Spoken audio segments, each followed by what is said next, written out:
গুণীজন সান্নিধ্যে।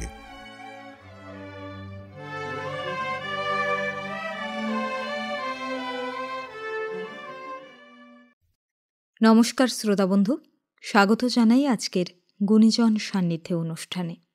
কিছু কিছু মানুষ আছেন যারা তাদের প্রাত্যহিক জীবনচর্যায় এমন কিছু দৃষ্টান্ত স্থাপন করেছেন যা আমাদের প্রতিনিয়ত ভাবতে শেখায় এবং আমাদের দেখতে শেখায় এমন এক পৃথিবী যে পৃথিবী সকলের কাছে কাম্য। তাদের মধ্যেই একজন সাহিত্যিক অমর মিত্র এসেছিলেন আগরতলায় একটি অনুষ্ঠানে অংশ নিতে। আমরা আকাশবাণী আগরতলার পক্ষ থেকে তার কাছে অনুরোধ করেছিলাম কিছু বলবার জন্যে। এখন আসুন গুণীজন সান্নিধ্যে অনুষ্ঠানে শুনি তাঁর কথা। স্যার, প্রথমেই আপনাকে অনেক অনেক স্বাগত আমাদের আকাশবাণী আগরতলার গুণীজন সান্নিধ্যে অনুষ্ঠানে।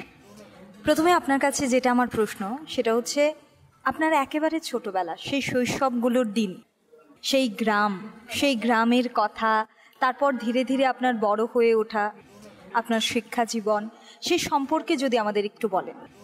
না, আমাদের গ্রাম মানে বসিরহাট মিউনিসিপ্যালিটির আন্ডারে, ওটা উত্তর চব্বিশ পরগনা জেলা, দন্ডিরহাট বলে একটা গ্রাম। ওখানে আমি কিছুদিন বড় হয়েছি। আমার কাকা পূর্ববঙ্গের ধুলিয়ার গ্রামে, আমাদের যেটা অরিজিনাল বাড়ি ছিল, সেখানে অনেক দিন থেকে ছিলেন, 62 সালে চলে আসেন। ওখানেও আমি অল্প বয়সে গেছি, মানে আমার ওই 4-5 বছরে, সেই স্মৃতিও আছে। কিন্তু আমার মূলত বড় হয়ে ওঠা কলকাতা শহরে। আমি কলকাতা শহরে স্কুল থেকে পাশ করেছি। ওই দন্ডিহাটি স্কুলে পড়েছিলাম 2 বছর, 2টো ক্লাস। আমি আবার ফিরে আসি কলকাতায়। কলকাতা শহরেই আমার মানে পড়াশুনো সব কিছু, আর চাকরি করেছি বাইরে। ফলে লেখালেখির পেছনে পশ্চিমবাংলার বিভিন্ন গ্রামাঞ্চল, মফস্বল, এরা অনেক সাহায্য করেছে, এই প্রভাব ফেলেছে। কিন্তু আমি আমার কলকাতা শহরেই আমার বড় হয়ে ওঠা। বলে এই গ্রামের স্মৃতি ওই বলতে সামান্য। আমার একটা বই আছে, পেন্সিলে লেখা জীবন বলে, ওটা আত্মকথার মতো। তার মধ্যে ওই গ্রামের কথা, দন্ডিরহাট গ্রামের কথাটা আছে। কিন্তু কলকাতা শহরই বলা যায় বেড়ে ওঠার জায়গা, সব কিছুই কলকাতায়। কলকাতায় আপনার বড় হয়ে ওঠা, আপনার বেড়ে ওঠা, এবং আমি যতটা আপনার সম্পর্কে জানি, আপনি বিজ্ঞানের ছাত্র। তো সেই বিজ্ঞানের ছাত্র হয়ে ঠিক অনায়াসে আপনার সাহিত্যে যে এই বিচরণ, অবাধ বিচরণ, সেটা কিভাবে হয়ে উঠল? আমি একটা কথা জিজ্ঞেস করছি যে আমাদের স্কুলে সব বাংলা পড়ানো হয়, বাংলার শিক্ষকরা আছেন, বাংলার অধ্যাপকরা আছেন, কলেজে ইউনিভার্সিটিতে আছেন, তারা কেন লেখেন না? এটা আমায় বলো। সাহিত্যের জন্যে তো এইরকম, এটা কোনো বিষয়ই নয়, যে কেউ লিখতে পারে। এই যে অনেকে পাশ করেননি, যেমন আমাদের জয় গোস্বামী বোধহয়, কিন্তু সে অপূর্ব কবিতা লেখে। কী করে লেখে? এর জন্যে বাংলা সাহিত্য পড়ার দরকার হয় না। যা সাহিত্য পড়ার দরকার হয় সেটা হচ্ছে নিজের প্রয়োজনে। আমি পড়েছি বাংলা সাহিত্যে সব, যত বড় বড় লেখক তাদের লেখা পড়েছি, বিদেশি সাহিত্যও পড়েছি, কিন্তু সেটা তো নিজেকে তৈরি করার জন্যে। ওইটা তোমার কি বলে, ওর জন্যে বাংলা পড়ে। বিজ্ঞান শিখলে সুবিধা হয়, বোধটা অনেক তীব্র হয়, ফলে সব কিছু যুক্তিতে বিচার করা, এবং সেগুলো বিজ্ঞান শিক্ষার জন্য হয়েছে। বিজ্ঞান শিক্ষা হয়তো মননটা তৈরি করতে সাহায্য করেছে। কেমিস্ট্রি অনার্স করতাম, এটাই বিজ্ঞান শিক্ষার আমার পক্ষে লাভজনক হয়েছে। মানিক বন্দ্যোপাধ্যায় তো বিজ্ঞানেরই ছাত্র ছিলেন, তিনি পদ্মা নদীর মাঝে লিখেছিলেন। এটা অনেকে আছে। আপনার লেখা বিভিন্ন উপন্যাসে বারবার নদীর কথা উঠে এসেছে। তার থেকে বোঝা যায় যে নদীর সঙ্গে আপনার একটা সুগভীর সম্পর্ক রয়েছে। সে ব্যাপারে আপনার কি মতামত? নদীর সঙ্গে সেরকম সুগভীর সম্পর্ক মানে, হারানো নদী আমাদের ওপারে কপোতাক্ষ নদ ছিল আমার মামার বাড়িতে। আমি তার কথা ছেলেবেলায় মায়ের কাছে খুব শুনেছি। এ নিয়ে আমার গল্পও আছে, হারানো নদীর স্রোত বলে। এবং তারপরে আমাদের গ্রামের ধারে একটা নদী ছিল বেত্রবতী, মানে ধুলিয়ার গ্রামে। এর কথা আমি বাবার কাছে শুনেছি। তারপরে আমি চাকরি করতে গিয়ে সুবর্ণরেখা নদীর ধারে চাকরি করেছি, কংসাবতী নদীর ধারে চাকরি করেছি, হলদি নদীর ধারে চাকরি করেছি, এবং নদী যেখানে মেশে সেই সমুদ্র দীঘায় আমি ছিলাম 1 বছরের উপর। ফলে এইভাবে সম্পর্ক কীরকম হচ্ছে জানি না, এটা তো একটা, যে জায়গায় মানুষ থাকে সেই জায়গায় সব কিছুই মানুষকে প্রভাবিত করে। এইভাবে প্রভাবিত হয়েছি। আর সেই অর্থে আমাদের তো, আমরা যেহেতু পূর্ববঙ্গের লোক, অনেকে বলে, আমার এক বন্ধু বলেছিল যে তার একটা নদী আছে, তার একটা গ্রাম আছে, উনি তাই নিয়ে লেখেন। আমি তাকে বলেছিলাম, সে একটা পুরস্কার পেয়েছিল বঙ্কিম পুরস্কার অনুষ্ঠানে, সে তার ভাষণের সময় ওইটা বলেছিল। সে যখন নেমে এলো, আমি তখন তাকে বললাম, আমার একটাও নদী নেই, আমার একটাও গ্রাম নেই, আমি সেইটা নিয়েই লিখি। এটাই আর কি। স্যার, আপনার সেই দশমী দিবসে যেটা ছিল সেই উপন্যাস, সেখানে আপনি একবার বলেছিলেন যে দেশভাগের সমস্ত দেশই হয়ে ওঠে বিদায় ঘাট। সেই যে দেশভাগের কথাটা, সেই যে আপনার যতটা মনে আছে সেই সম্পর্কে যদি আমাদেরকে। দেশভাগ নিয়ে আমার কিছু মনে নেই, কারণ আমি দেশভাগের পরেই জন্মেছি, 4 বছর বাদে। দেশভাগ নিয়ে কিছুটা যদি আপনি দেশভাগ বলেন। নিয়ে আমি অনেক লিখেছি, এই লাস্ট র্যাটক্লিফ লাইন উপন্যাস লিখেছি। কিন্তু যেটা আমার মায়ের কাছে, এর কাছে শোনার, কপোতাক্ষ নদের কথা এত শুনেছি মায়ের মুখে ছেলেবেলায়। আমি 2000 সালে বাংলাদেশ গেছিলাম প্রথম, এবং যশোরের ওই সাগরদাড়িতে যাই, কপোতাক্ষ তীরে, যেখানে মাইকেল মধুসূদন দত্তের বাড়ি ছিল সাগরদাড়িতে। এবং আমি দুপুরবেলায় সব দেখে টেকে কপোতাক্ষ নদীটাকে দেখছি, দেখে একটু আবেগ আপ্লুত হয়ে পড়ছি, যেহেতু এই নদীর দক্ষিণে এগোলে খুলনা জেলা, ওই যে মামার বাড়ি আমাদের বাঁকা ভবানীপুর। আমার পাশে একটা যুবক এসে বসলো, স্থানীয় যুবক। সে এসে আমাকে বলল, আপনি যে জায়গাটা বসে আছেন এই জায়গাটার নাম জানেন? আমি বললাম না। বলে, এটা বিদায় ঘাট। বলে, কেন, ওটা কি, কেন? বলো, মাইকেল বিলেত যাওয়ার আগে এখানে এসে তাবু, তোমার তো খ্রিস্টান, বাবা বাড়িতে ঢুকতে দেবে না, রাজনারায়ণ দত্ত, মাইকেল এখানে তাবু ফেলেছিলেন মায়ের সঙ্গে দেখা করার জন্যে, বাড়িতে ঢুকতে পারেননি, তার মা রাত্রিবেলায় নাকি এসে দেখা করেছিল। এটা আমার মাথার ভেতর রেখাপাত করেছিল। মাইকেল ওখান থেকে বিদায় নিয়েছিলেন বলে তারপরে মাইকেল আসেননি নাকি সাগরদাড়িতে, তার জন্য ওটা বিদায় ঘাট। তখন পার্টিশন হয়ে, আমি যখন গেছি 2000 সালে, আমি অনুভব করছি যে আমি এই দেশের নাগরিক নই। আমার পূর্বপুরুষ ওই দেশের মানুষ ছিলেন, এই দেশে তারা বশীভূত হয়েছেন, কিন্তু আমি অন্য দেশের নাগরিক, আমার বাবা মা অন্য দেশের নাগরিক, কিন্তু এই দেশটা আমাদের ছিল। আমরা এখন একসময় এই দেশ থেকে বিদায় নিয়েছিলাম, আর আসতে পারি না। ওই যে বিদায় নেওয়া, আমার পিতৃপুরুষ যে বিদায় নিল, তিনি যেখান থেকে বিদায় নিলেন, যে গ্রাম থেকে, ওই গ্রামের সেই উঠোন, সেটাই হয়ে গেল বিদায় ঘাট। এই যেমন মাইকেলের এইটা বিদায় ঘাট। এই সূত্র ধরে দশমী দিবসে উপন্যাসটা একটা পার্টিশন নভেল তৈরি হয়েছিল। এবার এই প্রসঙ্গক্রমে একটা কথা বলে দিই, মাইকেলের যে ওই যে বিলেত যাওয়ার আগে মায়ের সঙ্গে দেখা করতে আসা, এই গল্পটা পুরোটাই বানানো। এই গল্পটা ওখানকার লোক তৈরি করেছে। তৈরি করা হলেও এর একটা অসীম মূল্য আছে, এবং গ্রামের মানুষ, সাধারণ মানুষ এত ভালো, তারা এই সমস্ত যে গ্রামের, যে গ্রামকে যারা গর্বিত করে, করে, তাদের নিয়ে নানান রকম কাহিনী বানায়। এবং আমরা যে সমস্ত লোককাহিনী টাহিনীর কথা শুনি, এগুলো তো গ্রামের মানুষই বানিয়েছে। সেই জন্য মাইকেলকে নিয়ে ওরা একটা কাহিনী বানিয়েছিল। সেই কাহিনীটা আমি শোনার পর আমার একটা উপন্যাসের বীজ জন্ম হয়েছিল। সেটা আমি লিখেছিলাম আরও 10 বছর বাদে, 2010 সালে আমি লিখেছিলাম। আপনার জীবনে প্রথম লেখা, মানে আপনি যেটা প্রথম গল্প লিখেছিলেন, সেই লেখাটার কথা মনে আছে? সব মনে আছে। আমি প্রথম গল্প লিখেছিলাম তো একবার 1970 সালে, আমাদের ওখানে একটা পত্রিকা কলকাতা থেকে একটা পত্রিকা বেরোতো, প্রতিশ্রুতি। আমার এক বন্ধু দাদা, তিনি আমায় ভালোবাসতেন, তিনি আমায় বললেন, নিতিন সোম মারা গেছেন, বড় ইঞ্জিনিয়ার ছিলেন, তা নিতিন সোম আমাকে বললেন, তুমি তো গল্প লেখো, তুমি আমায় একটা গল্প দিও তো। আমি ব্রজেনবাবুকে দিয়ে দেবো। ব্রজেনবাবু হচ্ছে প্রতিশ্রুতির সম্পাদক। দিয়েছিলাম, সেটা আমার ছাপা হয়েছিল। তারপরে উনি আবার বললেন, তুমি আর একটা দিও, ওদের পুজো সংখ্যায় তোমায় লিখতে বলেছি। ওটাও দিয়েছিলাম, পুজো সংখ্যায় ছাপা হয়েছিল। এরপর আর প্রতিশ্রুতিতে আমার লেখা হয়নি।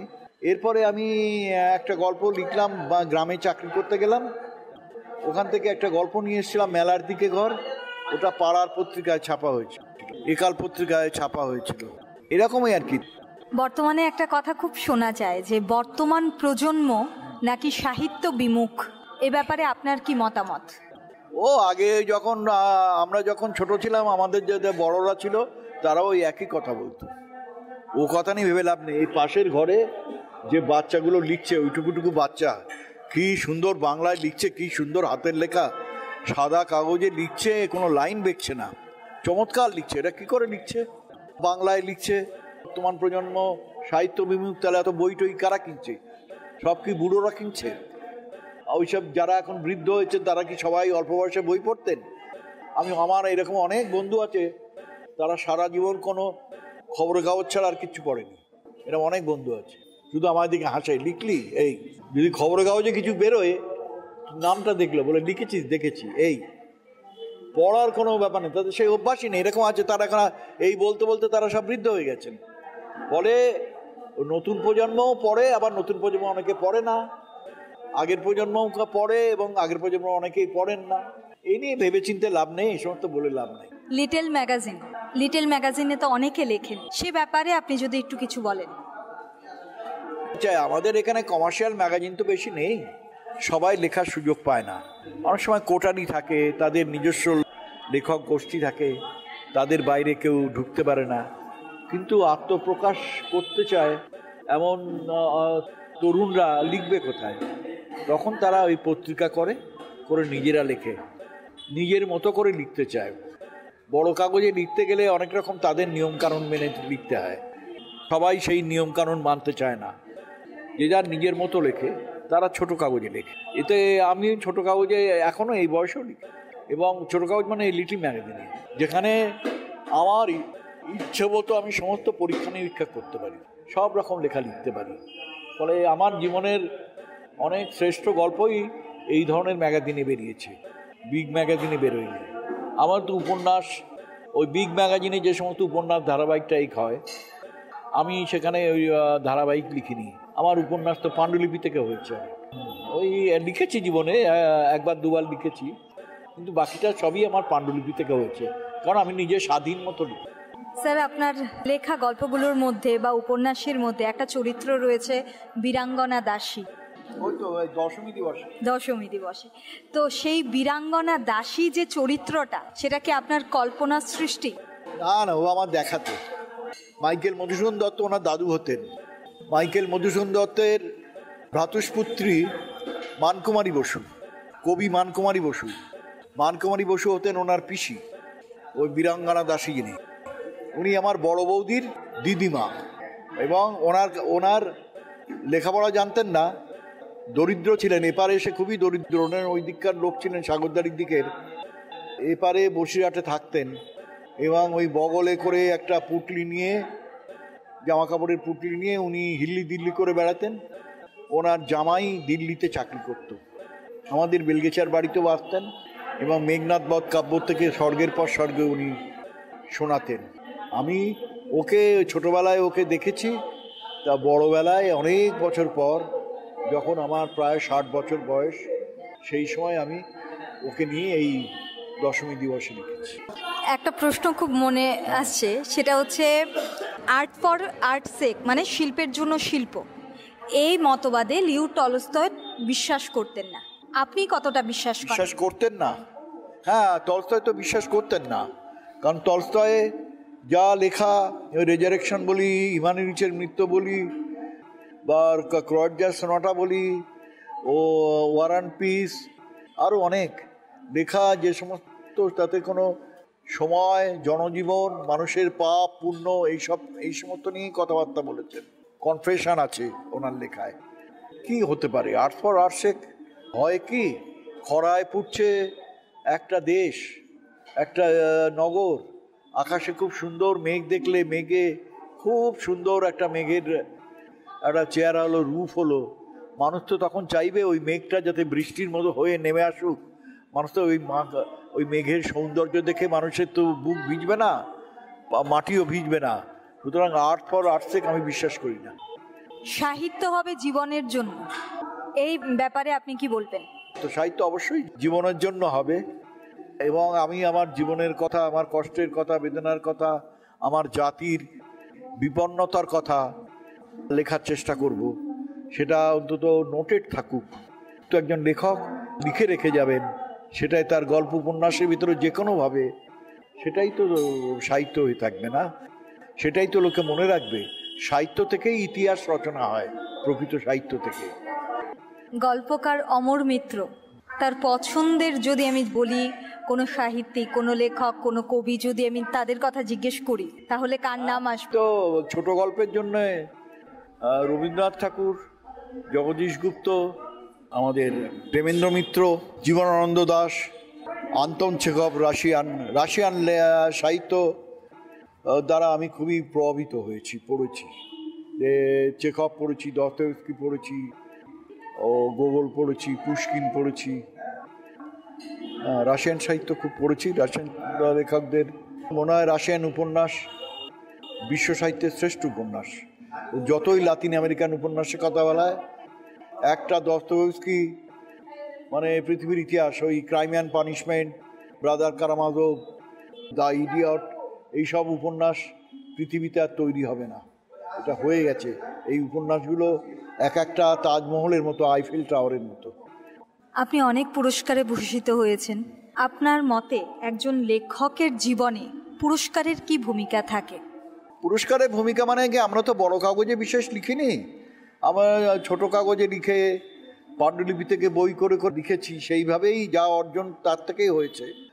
ওতে কি হয়, বইটা কিছু বিক্রি হয় পুরস্কার পেলে, এটা বইটা বিক্রি হয়। আমার যদি ধ্রুবপুত্র পুরস্কার না পেত, আজ এখানে যে কজন ধ্রুবপুত্রের কথা বলেছেন তারা কেউ ধ্রুবপুত্র পড়তেন না। এটা আমার লাভ হচ্ছে, এবং ওই ধ্রুবপুত্র পুরস্কার পাওয়ার জন্যে অন্য বইগুলো লোকে পড়ে, এইটাই লাভ। আর কিছু না। পুরস্কার মাথায় নিয়ে লেখক ঘোরে না, লেখককে প্রত্যেক দিনই নতুন লেখার কথা ভাবতে হয়। পুরস্কার এর বেশি লেখককে এগিয়ে দেয় না। আমাদের সেইভাবে প্রচারও বড় বড় যারা সংস্থা, তারা এস্টাবলিশমেন্ট, তারা আমাদের প্রচার দেয়নি, কারণ আমরা আমাদের স্বাধীন মতো লিখতে পেরেছি, তার জন্যে পুরস্কৃত হয়েছি। ঠিক আছে, পুরস্কৃত হওয়ার ফলে সেই বইগুলো লোকে পড়তে পারছে, ত্রিপুরাতেও পড়ছে, আসামে পড়ছে, আবার কলকাতাতে পড়ছে, এটাই লাভ আর কি। বিদেশেও পড়ছে, বিদেশ থেকেও ফোন পেয়েছি যে ওখানে কুইন্স লাইব্রেরিতে, ওই ভদ্রমহিলা বলছিলেন কুইন্সে খুব বড় লাইব্রেরি আছে, ওখানে আমার সব বই আছে। আমি নিউ ইয়র্ক গিয়ে দেখেছিলাম, সেখানকার লাইব্রেরিতে আমার বই আছে। ওই শুধুই মাত্র পুরস্কার পাওয়ার জন্য একটা বইয়ের টানে অন্য বইগুলো গেছে, এটা লাভ, আর কিছু না। আচ্ছা, আপনি কেন লেখেন যদি আমি আপনাকে প্রশ্ন করি? আর কিছু পারি না তাই লিখি, কিছু একটা করতে হবে জীবনে, সেইটা লিখি। আমাদের বাড়িতে শিল্প চর্চা ছিল, আমার দাদা তো নাটক লিখতেন, অভিনয় করতেন, ইত্যাদি ইত্যাদি। আমি নাটক লিখেছি সারা জীবনে, 2টো মৌলিক নাটক লিখেছি, অভিনয় 1বার 2বার করেছি। তারপর বুঝলাম যে লেখাটাই আমি পারি, এটাই লিখেছি, আর কি করবো, লিখতে ভালো লাগে তাই লিখেছি। আর যদি বলি আপনার জীবনের খুব সুন্দর একটা মুহূর্ত, যেটা আপনি আজকের দিনের এই মুহূর্ত অবধি আপনি মনে রেখেছেন যে এই মুহূর্তটা আমার জীবনের সেরা মুহূর্ত, সেটা কোনটা? জীবনের তো অনেক সেরা মুহূর্ত আছে। সেরা মুহূর্ত হচ্ছে কাজাখস্তানে যাওয়া। পরে ওই যে সেই দিন সকালবেলায় গেছি, কংগ্রেস হলে বসে আছি, দেখছি ওরা মঞ্চ সাজাচ্ছে, মঞ্চে দেখি আমার নামও একটা নাম রয়েছে। তারপর একটা লিফলেট দিল, এটা একটা অদ্ভুত রহস্য, সবটাই রহস্য। সেই লিফলেটে আমার পরিচয় লেখা আছে এশিয়ান লিটারেরি অ্যাওয়ার্ড উইনার। আমি তো ভাবলাম, আরে বাপরে বাপ, আমি তো জানি না এরা কি এই সমস্ত করেছে, এবং মঞ্চে আমার নাম দিয়েছে। তারপরে আমি মঞ্চে উঠলাম, বক্তৃতা করলাম। পরে বুঝলাম ওরা সিদ্ধান্ত নিয়েছিল, পরে সিদ্ধান্তটা বদল করেছিল, কারণ আমার কোনো অনুদিত বই ছিল না। বলে ওই যে মুহূর্তের আনন্দ, মুহূর্তের বিস্ময়, শিহরণ, আবার সামান্য বিষাদ, কিন্তু তারপরে আবার বক্তৃতার পরে ওই রাষ্ট্রপতির হাততালি দেওয়া এবং রাষ্ট্রপতির মন্তব্য করা, এই সবটাই আমার কাছে ওই দিনটা আমার কাছে খুব প্রিয়, এবং ওই দিনটা আমার কোনোদিন ভুলবো না। আর যদি বলি কোনো খুব দুঃখের একটা মুহূর্ত? দুঃখের একটা মুহূর্ত মানে কি, এই মুহূর্তে যেটা হয়েছে, আমার বাবা মারা গেছেন, মা মারা গেছেন, পরিণত বয়সেই মারা গেছেন। আমার এই যে দাদা যে মারা গেলেন, এইটা আমার খুব কষ্টের। আমি সকালবেলায় যখন জানলাম 8:30টার সময়, 8:50-এ, তারপরে একের পর এক ফোন করতে আসতে লাগলো আমার কাছে। যেই ফোন করছে আমি হাউ হাউ করে কাঁদছি, এবং আমার মনে হয়েছিল যে আমার পিতৃ প্রয়াণেও বোধহয় এত শোক পাইনি। আমার 2 দাদা পরপর মারা গেছেন, একজন মারা গেলেন 30 আগস্ট, আর একজন 12ই নভেম্বর। এই দুটি মৃত্যুই আমাকে খুব শোক দিয়েছে এবং এখনো বিশ্বাস হয় না যে এরা কেউ বেঁচে নেই, উদয়ন মিত্র এবং মনোজ মিত্র। একেবারে শেষ প্রশ্ন, সেটা হচ্ছে বর্তমানে যারা লিখছে বা আগামী প্রজন্ম যারা লিখবে তাদের উদ্দেশ্যে আপনার বার্তাটা কি হবে? বার্তা আমি কোনো উপদেশ দিতে পছন্দ করি না। তারা পড়বে, নিজেদের তৈরি করবে, লিখবে এবং দুর্জয় সাহস নিয়ে আসতে হবে সাহিত্যে। সোজা না, বহুবার প্রত্যাখ্যাত হতে হবে, তার থেকেও বেরিয়ে আবার সাহস করে এগিয়ে যেতে হবে, এইটাই। অনেক ধন্যবাদ স্যার, আপনি ভালো থাকুন, সুস্থ থাকুন। শুনছিলাম সাহিত্যিক অমর মিত্রের জীবনের কথা, তার মনের কথা, তার লেখা বিভিন্ন গল্প, উপন্যাস, সে সব নিয়ে কথা। এবারে আপনাদের শোনাব তারই লেখা একটি গল্প এবং তিনিই পাঠ করেছেন। চলুন সেই গল্পের খানিকটা অংশ আপনাদের শোনাই। এই গল্পটার নাম কবি থাকেন হলদি নদীর ধারে। কবি থাকতেন হলদি নদীর অনতিদূরের এক গ্রামে। তাদের পরিবারে চাষবাসই ছিল জীবিকা। কবির বাবা চাষ করতেন, কবির কাকা চাষ করতেন। কবি বলতেন তারা 7 পুরুষ চাষা। একটা এমন সময় ছিল যখন খতিয়ান বলে কোনো বস্তু ছিল না, দাগ বলে কিছু ছিল না। তখন জমির অফিস ছিল না, খাজনা আদায়ের তহসিলদার ছিল না, ছিল শুধু জমি, সকলের জন্য জমি। গাঁয়ের লোক ভাগ করে নিয়েছিল। তার যতটা দরকার আর কতটা দরকারই বা হতো, বাকিটা সব জমি পড়ে থাকতো, কেউ তার দিকে নজর দিত না।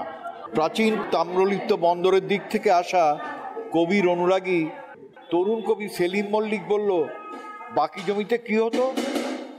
পড়ে থাকতো। বললাম না, সে তো জঙ্গল হয়ে যাবে। কবি বললেন, জঙ্গলই তো হতো। জঙ্গলে কত রকম পাখি এসে বাসা বাঁধত। আরে পাখিদের তো থাকার জায়গা দিতে হবে, জঙ্গল পুড়িয়ে দিলে হবে, গাছ কেটে দিলে হবে না, সব রেখে দিতে হবে। পাখিরা তো গাছের ডালে বাসা বাঁধে, আকাশে উড়ে বেড়ায়, মাটিতে কি থাকতো? কেন কেঁচো, হরিণ, সাপ, ব্যাঙ, বন বিড়াল, বাঘ, ডাঁসা, কুড়াল, প্রজাপতি, জোনাকি, কত কি আপনি দেখেছেন? কবি বললেন, দেখিনি। আবার এক রাত্রিরে চাঁদের আলোয় দেখি আমাদের উঠোনে 2টো হরিণ বেড়াতে বেড়াতে চলে এসেছে। তারপর বললো, একটু জলপাই কোথায় বলতে পারেন? তারপর আমি বললাম, জঙ্গলে কি জলপাই গাছ নেই? শুনে তারা হি করে হাসতে লাগলো, হি করে হাসতে লাগলো। হরিণ আর হরিণী হেসে ওর গায়ে ঢলে পড়তে লাগলো। বললো, তো সুকুমার রায়, কিশলয় বইয়ে পড়েছি। তারপর থেমে বলল, অনেকদিন বৃষ্টি হয়নি কি না, তাই জল খুঁজতে খুঁজতে এদিকে চলে এসেছিলাম। জল দিলেন? দিলাম। গামলা করে জল দিলাম, তেষ্টা মেটালো। তখনই গুরু গুরু মেঘ ডাকতে শুরু করলো। বৃষ্টি হলো। ওরা তো হরিণ না, ওরা ছিল মেঘ দেবতা। মেঘ দেবতা আর মেঘ দেবতী। তবে যে বললেন হরিণ, ও ভুল বলেছি, ওরা কালো হরিণ, মেঘের মতো রং। গামলা ভরে জল খেয়ে ওরা অন্ধকারে ছুটে গেল। তারপর মেঘের ডাক উঠল। গাই গরুর যখন প্রসব বেদনা ওঠে তেমনি ডাক, শোনো সেলিম, তুমি মানুষকে জল দাও। শোনো সেলিম, তুমি মানুষকে তেষ্টায় জল দাও, আকাশে মেঘ হবে। তুমি যদি পাখিদের খাবার দাও, পাউরুটি বিস্কুট, আকাশে মেঘ হবে, ফলন ভালো হবে। তুমি যেমন দেখো প্রজাপতি ফুলে ফুলে মধু খেয়ে বেড়াচ্ছে, তাদেরও তেমনি উড়ে বেড়াতে দাও।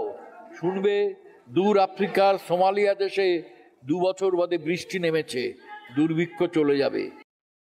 এতক্ষণ গুণীজন সান্নিধ্যে অনুষ্ঠানে আপনারা সাহিত্যিক অমর মিত্রের জীবনের কথা শুনছিলেন এবং সেই সঙ্গে শুনছিলেন তারই কণ্ঠে, তারই পাঠ করা, তারই লেখা একটি গল্পের খানিকটা অংশ। আজকের মতো তাহলে গুণীজন সান্নিধ্যে অনুষ্ঠান থেকে বিদায় নিচ্ছি।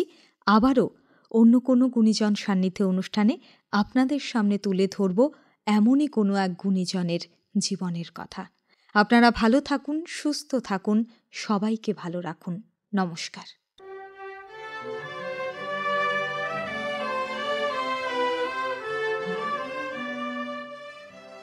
গুণীজন সান্নিধ্যে।